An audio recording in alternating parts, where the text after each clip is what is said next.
Yes, I said, with all the hurt expression in my voice from a night of agony. Max, said a male voice. Is that you? One and the same, I replied in my more usual tone. Have you been ill? Asked the voice. It was his emphasis on the word you that had me worried. I sat up quickly. Yes, I have, I said. Have you? Oh, dreadful, isn't it?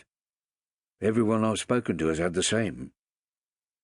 Carl Walsh was technically my assistant. In fact, these days he was as often in charge of the kitchen as I was. The previous evening, as I had been working the tables and receiving all the plaudits, Carl had been busily plating up the meals and shouting at the staff in the kitchen tent. Now it appeared there might be no more plaudits, just blame. "Who have you spoken to?" I asked. "Oh, Julie, Richard, Ray, and Jean," he said. "They each called me to say that none of them are coming in today. And Jean said that Martin was so ill that they called an ambulance and he went to hospital." I knew how he felt. "How about the guests?" I asked. Carl had spoken only to my staff. "I don't know, but Jean said that when she went with Martin to the hospital, the staff there knew all about the poisoning, as they called it. So he can't have been the only one." Oh, God. Poisoning 250 of the great and the good of the racing world the night before the 2,000 guineas was unlikely to be beneficial to my business. Being a chef who poisons his clients was not a reputation to relish. The event at the racecourse was a special. My day job was my restaurant, the Haynet, situated on the outskirts of Newmarket in Ashley Road.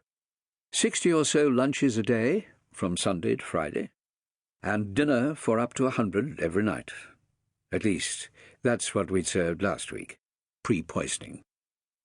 "Oh, I wonder how many of the other staff are affected," said Carl, bringing me back to the present. My restaurant had been closed for the evening, and all 11 of my regular employees had been working the dinner at the racecourse, together with 20 or so casuals who had assisted in the kitchen and with the waiting at table. All the staff had eaten the same food as served at the function, while the guests were listening to the speeches. "I've arranged 5 to do the job at the racecourse today," I said. The thought of having to prepare lunch for 40 of the sponsor's guests sent fresh waves of nausea through my stomach, and caused a reappearance of the sweat on my brow. I was due to provide a 3-course meal in 2 of the large glass-fronted private boxes in the grandstand. Delafield Industries, Inc., an American tractor manufacturing multinational from Wisconsin, were the new sponsors of the first classic race of the year, and they had offered me more money than I could refuse to provide their guests with fresh, steamed English asparagus with melted butter, followed by traditional British steak and kidney pie, with a summer pudding for dessert. Thankfully, I had talked them out of fish and chips with mushy peas.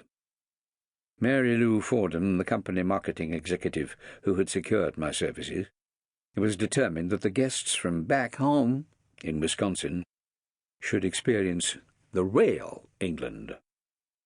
She had been deaf to my suggestions that pâté de foie gras with brioche followed by a salmon meunière might be more appropriate. "I'll tell you right now," Mary Lou had declared, "we don't want any of that French stuff. We want English food only." I had sarcastically asked if she wanted me to serve warm beer rather than fine French wines, but she hadn't understood my little joke. In the end, we had agreed on an Australian white and a Californian red. The whole meal had boredom written all over it, but they were paying, and paying very well. Delafield tractors and combine harvesters, it seemed, were all the rage in the American Midwest, and they were now trying hard to grab a share of the English market.